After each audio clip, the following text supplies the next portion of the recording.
시간 누가복음 17장 1절에서 10절의 본문을 중심으로 예수님께서 원하시는 사람이라는 제목으로 은혜를 나누려고 합니다. 저와 여러분은 일주일 동안 산불로 인해서 참 마음에 졸이고 언제 꺼질 것인가, 정말 마음에 정국이 참 힘든 시간을 보냈습니다. 산불에 번지는 속도가 성인이 달려가는 속도보다 더 빨라서 정말로 눈앞에 재난 영화의 한 장면처럼 이렇게 불이 떨어지는 그런 위험했다라는 말을 듣고 보면서 마음이 아팠습니다. 사람이 불을 끈다고 끄지만 꺼지지 않는 불, 더 번지는 불 보면서 인간의 연약함도 느끼게 되었습니다. 더불어 우리는 모두 다 간절하게 기도했습니다. 하나님, 비를 내려 주시옵소서. 하나님이 비를 내려 주시면 정말 깨끗하게 산불이 꺼질 것입니다. 여러분, 하나님의 은혜로 산불은 잘 진화가 됐습니다. 그런데 저와 여러분의 마음속에도 천불이 날 때가 있습니다. 우리의 가정에도 문제의 불이 날 때가 있습니다. 내 마음에 일어나는 천불과 가정과 직장에 일어나는 여러 가지 문제의 불을 내가 끄려고 하면 아마 더 번지는 걸 경험했을 겁니다. 그런데 하나님께서 그 은혜의 단비를 내려주시면 깨끗하게 완전하게 사라지는 것입니다. 주일이 바로 그런 일이 있어야 된다고 저는 믿습니다. 일주일 동안 천불 날 일 많고 마음에 직장에 힘든 문제의 불이 지금도 활활 타고 있을 수 있지만 예배 가운데 엘리야처럼 하나님 비를 내려주십시오. 폭포수 같은 비가 내 영혼에 내려진다면 내 마음에 평안이 임하고 돌아갈 줄 믿습니다. 예수님께서 원하시는 사람, 우리는 수개월 동안 기도하고 기대하고 기다렸던 귀한 중직자들을 세우는 귀한 시간이 이제 다가왔습니다. 하나님께서 세우시지만 우리 귀한 성도들의 손에 의해서 뽑혀지고 그분들이 안수를 받고 본교회를 섬길 때 예수님은 어떤 사람이 되기를 원하실까요? 예수님이 원하시는 사람은 어떤 사람입니까? 라는 마음의 묵상을 할 때 누가복음 17장 7절에서 10절까지의 본문을 하나님이 저에게 허락해 주셨습니다. 예수님이 원하시는 사람은 섬길 줄 아는 사람, 배려할 줄 아는 사람, 용서할 줄 아는 사람, 순종할 줄 아는 사람이라고 오늘 본문에서 말씀하고 있습니다. 먼저 섬길 줄 아는 사람.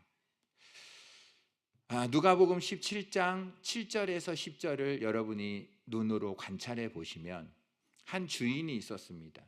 그 주인에게는 종이 있었죠. 그 종이 밭에서 양을 치고 밭일을 했습니다. 그리고 집에 돌아왔어요. 그때 주인은 그 바깥일을 열심히 한 종에게 먹고 마시고 쉬라 라고 말하지 않는다는 겁니다. 너는 나를 수종 들어라. 내가 지금 밥을 먹어야 되는데 집안일도 해라 라고 말한다는 것이죠. 그러면 주인이 집안일을 하는 종에 의해서 음식을 먹는다는 것입니다. 이렇게 하는 것이 아니고 먹죠. 음식을 먹습니다. 내가 음식을 먹을 동안 내 옆에서 나를 수종 들으라고 명령합니다. 그러면 바깥에서도 열심히 일을 했던 종이 집안에 와서도 막 음식을 만들고 음식을 서빙하고 음식이 끝나면 설거지까지 다 합니다. 그리고 나면 주인이 하는 말이 이제 너도 먹고 마셔라 그런다고 합니다. 그렇게 하고 나서 종아 고마워 감사해 라고 말하지 않는다는 겁니다. 그게 7절, 8절, 9절 이야기입니다. 10절에 뭐라고 얘기합니까? 이제 이런 비유를 예수님이 드신 후에 우리에게 하고자 하는 말이 뭐죠? 이와 같이 너희도 명령받은 것을 다 행한 후에 이르기를 우리는 무익한 종이라 우리가 하여야 할 일을 한 것뿐이라 할지니라. 여러분, 예수님께서 이 땅에 오셔서 섬겨주신 것을 우리가 생각하면 마땅히 당연히 하셨다라고 생각하고 이 종이 보상을 구하지 않았다는 것을 느낄 수 있습니다. 우리는 어떤 일을 하면 그 일을 가지고 공로화하고 그 일을 보상의 근거로 제시하고 싶어 합니다. 그런데 성경에서는 또 하나님 앞에서는 우리가 종이라면 어떤 우리가 한 일에 대하여 당연하고 마땅하며 무익합니다, 해야 할 일을 했을 뿐입니다 라고 해야 되지, 우리가 어떤 충분한 보상을 요구해서는 안 된다는 것이죠. 하나님께서 정말로 버림받을 수밖에 없는 죄인, 정말로 벌레만도 못한 저와 여러분을 사랑하셔서 대속물로 은혜로 우리를 구원해 주셔서 영원한 생명을 주신 것에 감사해서 우리는 섬긴다라는 것입니다. 겸손한 종이 돼야 된다는 것이죠. 예수님이 이 땅에 오셔서 우리에게 보여주신 것 중에 세족식이 있습니다.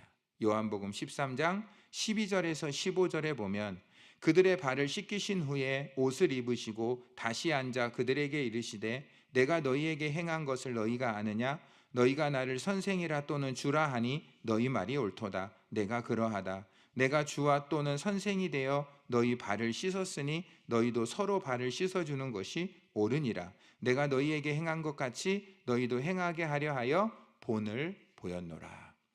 예수님께서 보여주신 이 섬김의 본으로 우리는 섬기는 자가 되어야 된다는 것입니다.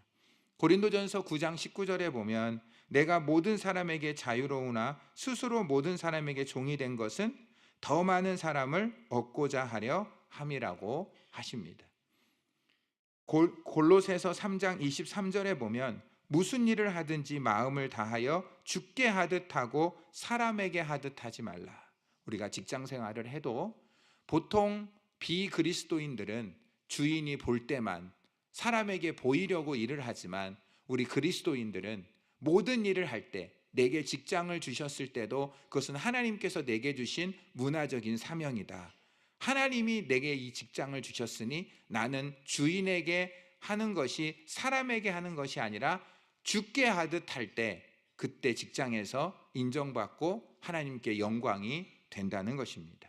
마태복음 6장 1절에 보면 사람에게 보이려고 그들 앞에서 너희 의를 행하지 않도록 주의하라. 그렇지 아니하면 하늘에 계신 너희 아버지께 상을 받지 못한다. 여러분, 우리가 누군가를 대접해야 될 때가 있습니다.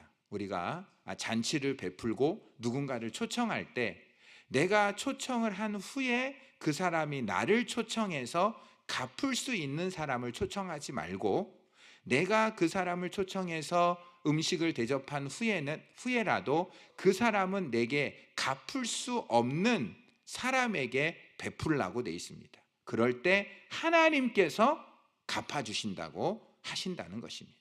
누군가에게 무언가를 바라고 도움을 베풀거나 선을 행하는 것이 아니라 도저히 내가 선을 베풀어도 도움을 주어도 도저히 내게 갚을 수 없는 사람들에게 도움을 베풀 때 하나님이 그것을 기억하셔서 하나님이 상을 주시겠다라는 것이죠. 우리가 교회에서요, 여러분 같은 분은 직장 생활 하시죠? 얼마나 힘드세요? 그런데 교회 와서도 이것저것 일 시킵니다. 얼마나 힘드세요? 그런데 그 일을 했을 때 교회에서 보상을 받으면 하늘의 보상이 없어요. 하나님께서 우리가 교회 안에서 섬기고 일을 할 때 정말로 내가 보상을 받을 수 없는 일을 할 때 하나님은 반드시 보상해 주시는 큰 은혜가 있는 것입니다. 우리가 예수님을 꼭 본받아서 섬기는 삶을 살 때 우리에게 주시는 복은요, 물질의 복보다 더 큰 복이 뭐냐면 배려하는 마음을 주세요. 용서할 수 있는 마음을 주세요. 그리고요, 순종할 수 있는 마음, 요 세 가지 복을 주십니다. 다시 거꾸로요, 우리가 예수님의 섬김의 마음을 갖지 않고 뭔가를 바라고 그렇게 봉사를 하다 보면요, 우리에게 배려심이 없어져요. 그리고 용서가 안 돼요. 그리고 순종이 안 됩니다. 자, 오늘 본문에 보면 예수님께서 제자들에게 교훈을 하시면서 이런 말씀을 하세요. 배려의 사람이 되어야 된다. 1, 2절 제가 읽어드리겠습니다. 누가복음 17장 1, 2절 예수께서 제자들에게 이르시되 실족하게 하는 것이 없을 수는 없으나 그렇게 하게 하는 자에게는 화로다. 그가 이 작은 자 중에 하나를 실족하게 할진대 차라리 연자 맷돌이 그 목에 매여 바다에 던져지는 것이 나으니라. 예수님이 제자들에게 하신 첫 번째 말씀이에요. 여기서 작은 자란 누구를 말할까요? 교회는요, 작은 자들이 많이 오는 곳이에요. 작은 자라는 뜻은 도움이 필요한 자를 의미해요. 낮은 위치에 있는 사람을 말해요. 그리고요, 상처받기 쉬운 사람을 말합니다. 여러분, 교회에 오시는 분들을 만나보면 오늘 뽑히는 중직자, 그리고 여러분 정도 되면 다 리더십인데, 우리 교회든지 한국 교회에 찾아오는 분들은 대부분이 이미 상처를 받았거나 상처로 괴로워하시는 분이 혹시나 한번 하고 온 적이 많아요. 그리고 교회에 도움을 필요로 해서 오시는 분들이 참 많습니다. 그런데 그 사람들에게 우리는 어떻게 해야 될까요? 배려해야 됩니다. 우리는 그분에 대해서 배려를 하지 않으면 그분은 쉽게 실족합니다. 시험에 든다는 거죠. 여러분, 실족한다는 것은 이런 이야기예요. 다른 사람이 죄 짓도록 원인을 제공하는 것, 이게 실족하게 하는 거예요. 다른 사람이 죄를 짓도록 원인을 제공하고 또 다른 사람의 믿음이 성장하는데 걸림돌을 제공하는 것, 이걸 실족한다라고 말을 해요.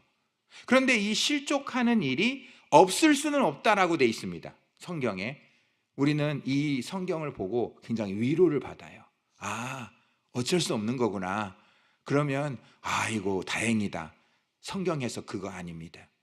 없을 수 없다라고 하신 예수님의 의미는 어쩔 수 없어서 괜찮다라는 의미가 아니라 이 죄는 매우 빠지기 쉬운 죄므로 매우 조심하라는 의미입니다. 교회 생활하면서 매우 조심해야 될 게 뭐냐면, 우리 교회에 찾아오시는 분 대부분이 도움을 필요로 하거나 이미 낮은 위치에 있거나 어린이들이요, 그리고 시험에 이미 상처받기 쉬운 마음, 이미 상처를 받아서 혹시나 하고 온 사람이라기 때문에 그 사람에 대해서 우리가 배려하지 않으면 그 사람은 너무 쉽게 무너진다라는 것입니다. 그럼 어떻게 해야 될까요? 그 작은 자를 존중해 줘야 된다는 거예요. 그리고 고통을 분담해 주고 공감해 줘야 되고 그의 결핍을 채워줘야 되는 것이 교회에서 예수님이 원하시는 사람이 해야 될 일이라는 것입니다. 예수님이요, 배려하셨어요. 여러분, 가늠하다가 현장에 잡힌 여자 있죠? 돌로 쳐 죽기 직전에 모든 남자들은 다 죽이려고 했지만 예수님이 그 여자를 배려하셔서 찾아가셔서 그를 용서하십니다. 모든 사람을 물리쳐 주시고 나도 너를 정죄하지 않으니 다시는 죄를 범하지 말라고 하십니다. 여러분, 예수님의 비유 중에 선한 사마리아 비유를 아십니까? 강도 맞아서 거의 거반 죽게 된 사람에게 제사장이나 레위인은 스쳐 지나가죠. 그러나 사마리아인이 자기의 돈과 시간을 할애하여 그를 배려합니다.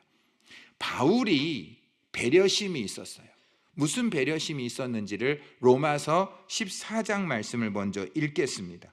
로마서 14장 13절 15절을 읽어드리면, 그런즉 우리가 다시는 서로 비판하지 말고 도리어 부딪힐 것이나 거칠 것을 형제 앞에 두지 않도록 주의하라. 내가 주 예수 안에서 알고 확신하노니 무엇이든지 스스로 속된 것이 없으되 속되게 여기는 그 사람에게 속되니라. 만일 음식으로 말미암아 내 형제가 근심하게 되면 이는 내가 사랑으로 행하지 아니함이라. 그리스도께서 대신하여 죽으신 형제를 내 음식으로 망하게 하지 말라. 고린도 지역에 신전이 있었어요. 그 신전에는 우상에게 제물을 드리고 그것을 팔았습니다. 고린도 교인 중에 고린도 신전에서 우상을 섬기다가 예수 믿고 구원받아 고린도 교인 되신 분이 계세요. 그리고 고린도 교회의 지도자가 되신 분이 계세요. 근데 그 지도자들은 고기를 살 때 마켓에서 사면 비싸요. 근데 신전에서 사면 싸단 말이죠. 그러니까 이 사람들은 신전에서 산 고기를 먹는 거예요. 그런데 고린도 교회에 처음 들어온 초신자가 저분이 신전에 바친 우상을 숭배한 고기를 먹는 거 보고 너무나 마음이 힘든 거예요. 그래서 물어봐요. 왜 그런 걸 드세요? 라고 했더니 나는 괜찮아. 나는 하나님을 믿고 예수님을 믿고 성령님을 믿기 때문에 이거 귀신들이든 뭐든 나는 아무 문제 없어. 성경에도 무엇이든지 먹어도 괜찮다고 돼 있어. 나는 그걸 먹어도 괜찮아. 이러면서 막 먹어 제끼는 거죠. 그런데 이 초신자는 그거를 보고 너무나 시험에 드는 거예요. 저건 아닌 것 같은데 왜 저러시지? 여러분, 직장에서요, 안수집사 장로님 정도 되고 신앙의 연조가 한 4, 50년 되면 직장 생활에서 맥주 한 잔, 술 한 잔, 그리고 그렇게 얘기하는 거, 그거 내 신앙에는 아무런 문제가 안 돼요. 주일날 와도 아무 문제 없어요. 그런데 어릴 때부터 신앙생활을 잘하고 성경을 그대로 배운 초신자가 직장에 싹 들어갔는데 저분은 교회의 중직자예요. 근데 그분이 그냥 술 먹는 거를 너무 쉽게 생각하는 거죠. 그때 물어보는 거예요. 그러면 이거는 맥주 한 잔 그거 술에 임박히지 말라 했지 그 취하지 말라 했지 그거 먹는 거 괜찮아. 이래버리면 이 초신자는 너무나 헷갈려 버리는 거예요. 그러다가 그래도 되니? 그 사람 한 잔 먹다가 중독돼 버리는 거예요. 나는 먹어도 돼요. 내 신앙으로는 그거 먹든지 안 먹든지 아무 상관없어요. 먹든지 마시든지 무엇이든지 하나님의 영광을 위해 할 수 있어요. 그러나 아직 믿음이 내 수준에 올라오지 않은 사람은 그게 너무 큰 시험거리가 되는 거예요. 실족이 될 수 있는 거죠. 사도 바울이 말하는 거예요. 그리스도가 대신하여 죽은 형제를 너의 음식으로 망하게 하지 마라. 교회 안에서 내가 신앙이 괜찮다고 해서 믿음이 약한 자가 실족하는 것을 돌보지 않는 것을 바르지 못하다라고 예수님이 제자들은 이미 신앙이 어느 정도 있는데 너무 예수님께 가까이 오는 사람들을 바르게 섬기지 못한 제자들에게 이 말씀을 하십니다. 그리고 나서 3, 4절에 보면 용서의 사람이 돼야 된다라고 말씀하세요. 자, 3, 4절 읽어드립니다. 너희는 스스로 조심하라. 만일 내 형제가 죄를 범하거든 경고하고 회개하거든 용서하라. 만일 하루에 7번이라도 내게 죄를 짓고 7번 내게 돌아와 내게 회개하노라 하거든 너는 용서하라 하시더라. 여러분, 교회 안에는요 죄인이 많이 와요. 우리는 죄인이었었어요. 교회는 작은 자들, 약자들이 오고요, 그리고 죄 지은 자들이 와요. 안 졌지만 또 와서 죄를 지을 수 있어요. 그럼 우리는 죄인을 만났을 때 교회에서 어떻게 해야 될까요? 첫째는 경고하셔야 돼요. 그 죄야, 돌이켜야 돼라고 경고하셔야 돼요. 근데 그 경고를 받은 그 죄인이 회개를 하네요. 그럼 어떻게 해야 돼요? 즉각적으로 용서해 줘야 돼요. 근데 그 사람이 또 죄를 지어요. 그래 또 경고를 했어요. 또 회개하네요. 용서해 줬어요. 근데 그 형제가 또 죄를 져요. 또 경고했어요. 또 회개해요. 또 용서했어요. 언제까지 이거를 죄송합니다. 이게 계속 반복되니까 마음속에 진정성이 없네. 이거 회개의 진정성이 없어. 안 할래. 그러면 돼요? 오늘 본문에 그런 사람에게 하루에요. 지금 하루에 지금 7번이라도 와서 회개합니다 진정성 없어요. 회개합니다라고 말만 해도 성경에는 뭐라고 돼 있어요? 용서하래요. 그러면 성경 그대로 7번까지만 용서하고 8번째는 내가 가만히 안 둔다. 그거 아니에요. 7번까지 용서하라는 건 뭐 하라는 얘기죠? 제한을 두지 말라는 거예요. 용서의 횟수를 두지 말고 무조건적으로 다 용서하라는 거예요. 그러면 이런 질문이 떠올라요. 언제까지? 아무래도 하나님, 이 사람 진정성 없어요. 그냥 입술로만 하는 거예요. 그런데 여러분, 진정성 없는 회개인데도 계속 용서하래요. 왜 그런 줄 아세요? 잘 들어보세요. 진정한 회개는 지속적인 용서를 경험했을 때 비로소 가능한 거예요. 여러분, 지속적인 용서를 경험한 자만이 진정한 회개를 할 수 있어요. 저와 여러분을 돌이켜보세요. 솔직히요, 저와 여러분 진정한 회개하기 전에 우리도요, 입술로 많이 진정성 없는 회개했어요. 근데요, 하나님은요, 끝까지 우리를 용서해 주셨어요. 계속 용서해 주시는 거예요. 용서받고 또 용서받고 또 용서받다가 이제는 벼룩도 뭐가 있다고, 이제 나중에 조금 진정성 있는 회개가 나오다가 어느 순간 진짜 회개하니까 그 용서가 깨달아지는 거예요. 여러분, 탕자의 회개 아시죠? 탕자 회개를 자세히 보시면 아버지가요, 아들이 돌아올 때 회개의 말을 하기 전에 달려가서 껴안고 입 맞춥니다. 여러분, 진정한 용서는 회개 전에 일어나는 거예요. 여러분, 회개가 용서를 일으키는 게 아니에요. 하나님이 이미 용서해 두셨어요. 그리고 회개를 기다리는 거예요. 여러분, 우리는 회개해야지 용서가 따라온다고 생각하죠. 아니요, 하나님이 이미 용서해 놓으셨어요. 그리고요, 진정성 없는 회개를 많이 했는데 계속 지속적인 용서를 경험시켜 주셨어요. 그러다가 진정한 회개가 나타난 거예요. 저와 여러분이 어떻게 구원받았죠? 정말 끈질긴, 제한 없는, 계속된 하나님과 주변 사람들의 사랑과 용서를 경험해서 우리는 진정성 있는 회개로 구원받은 줄 믿습니다. 우리는 그렇게 구원받아 놓고 우리 동료들이 나한테 와서 그렇게 할 때 계속해서 용서를 해주라는 것입니다. 구약 성경에 보면 요셉이 형들을 뭐 했습니까? 용서했습니다. 그 용서한 장면 성경 구절 한번 읽어볼까요? 너무 감동스러워요. 창세기 50장 19절 21절 읽어드리겠습니다. 요셉이 그들에게 이르되 두려워하지 마소서, 내가 하나님을 대신하리이까. 당신들은 나를 해하려 하였으나 하나님은 그것을 선으로 바꾸사 오늘과 같이 많은 백성들의 생명을 구원하게 하시려 하셨나니 당신들은 두려워 마소서, 내가 당신들과 당신들의 자녀를 기르리이다 하고 그들을 간곡한 말로 위로하니라. 요셉이 형들을요, 용서했어요. 여러분, 다윗은요, 사무엘상 24장 10절 12절에요, 오늘 여호와께서 굴에서 왕을 내 손에 넘기신 것을 왕이 아셨을 것입니다. 어떤 사람이 나를 권하여 왕을 죽이라고 하였으나 내가 왕을 아끼어 말하기를 나는 내 손을 들어 여호와의 기름 부음 받은 자를 치지 아니하리라 하였나이다. 내 아버지여 보소서, 내 손에 있는 왕의 옷자락을 보소서. 내가 왕을 죽이지 아니하고 오직 왕의 옷자락만 베었은즉 내 손에 악이나 죄가가 없는 줄 아실지니이다. 여호와께서는 나와 왕 사이를 판단하사 여호와께서 나를 위하여 왕에게 보복하시려니와 내 손으로는 왕을 해하지 아니하리이다. 다윗이요, 사울을 용서한 겁니다. 예수님이 누가복음 23장 34절에요, 이에 예수께서 이르시되 다 같이요, 누가복음 23장 34절에 아버지여 저들을 사하여 주옵소서, 자기들이 하는 것을 알지 못함이니이다. 예수님이 보여주셨던 용서의 사람이 되어야 됩니다. 여러분, 우리가 예수님처럼 섬김의 사람이 될 때 하나님은 우리에게 배려할 줄 아는 마음을 주세요.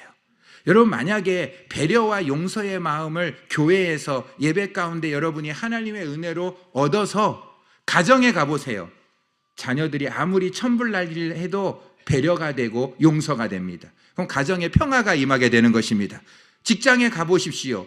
얼마나 힘듭니까? 그런데 여러분이 교회에서 배려의 마음과 용서의 마음을 은혜로 얻어서 직장생활 가보십시오. 얼마나 배려가 많고 용서의 사람이 되고 하나님의 빛을 비추겠습니까?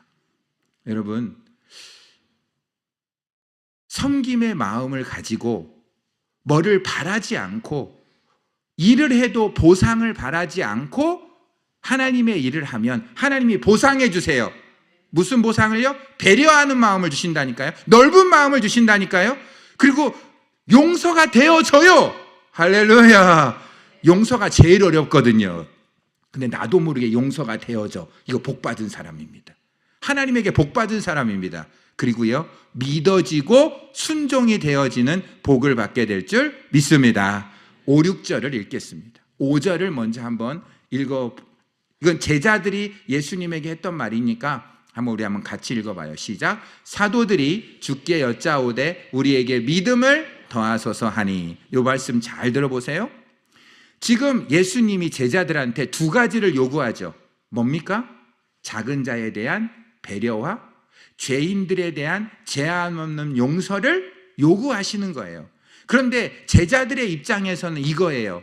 예수님, 좋은데요, 지금 제가 가지고 있는 믿음의 수준으로는 안 돼요. 제가 가지고 있는 믿음의 수준으로는 순종을 못하겠으니 예수님이 내 믿음을 뭐 해주세요? 더해주세요. 그러면 그 더해준 믿음으로 순종하겠습니다. 이거 굉장히 좋은 말 같은데 핑계예요. 이거 다 핑계예요. 뭐냐면요, 만약에 내 믿음을 더해주지 않으면 나는 못하겠어요 라는 이야기예요. 여러분, 우리에게 어떤 어려운 일이 주어지면 하나님, 저 지금으로는 못해요. 하나님이 돈을 주시거나 능력 주시거나 사랑을 주시거나 이 조건을 달아요. 근데 6절 예수님의 대답을 보세요. 6절 한번 같이 읽겠습니다. 시작. 주께서 이르시되 너희에게 겨자씨 한 알 만한 믿음이 있었더라면 이 뽕나무더러 뿌리가 뽑혀 바다에 심기어라 하였을 것이요 그것이 너희에게 순종하였으리라. 여러분, 예수님이 뭐라고 하는지 아세요? 큰 믿음 필요 없어. 더 이상 믿음 커질 필요 없어.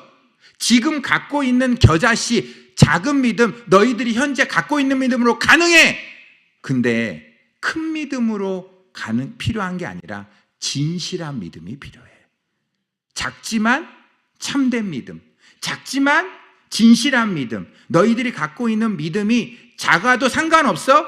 진실하기만 하면 작은 자를 배려할 수 있고 제한 없는 죄인에 대하여 용서할 수 있고 예수님처럼 섬길 수 있다라고 말씀하시면서 예를 든 게 이거예요. 너희들 앞에 뽕나무가 있어. 이 뽕나무에게 명령해.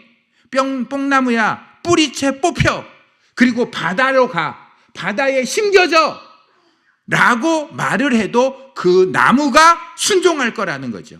여러분, 이게 정말 엄청나잖아요. 여러분, 진실한 믿음은 뭘까요? 참된 믿음은 뭘까요?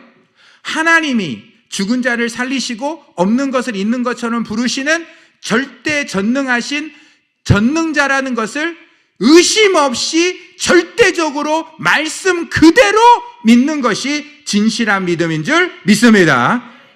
여러분, 이 믿음을 하나님은 원하셨던 거예요. 여러분, 이 산을 명하여 저 바다에 던지라 하고 그것을 마음에 믿고 의심하지 않으면 그대로 되리라. 너희가 기도하고 구한 것은 받은 줄로 믿으라. 그리하면 그대로 되리라. 우리 안에 죄가 해결되지 않으니까 그게 의심이 되고 믿어지지 않지. 예수님의 보혈로 깨끗함 씻고 진실한 믿음을 가지면 그러니까 내 믿음이 이 일을 일으키는 게 아니고 내 기도가 이걸 일으키는 것이 아니라 내 믿음의 대상, 내 기도의 대상, 그 하나님은 나는 할 수 없지만 그 하나님은 하실 수 있다. 그 믿음이 진실한 믿음이라는 것입니다. 백부장 아시죠? 백부장은요, 우리보다도 믿음이 작을 수 있지만 중풍병 걸렸을 때 예수님에게 고쳐달라고 했을 때 예수님 고쳐주러 갈 때 예수님 말씀만 하옵소서.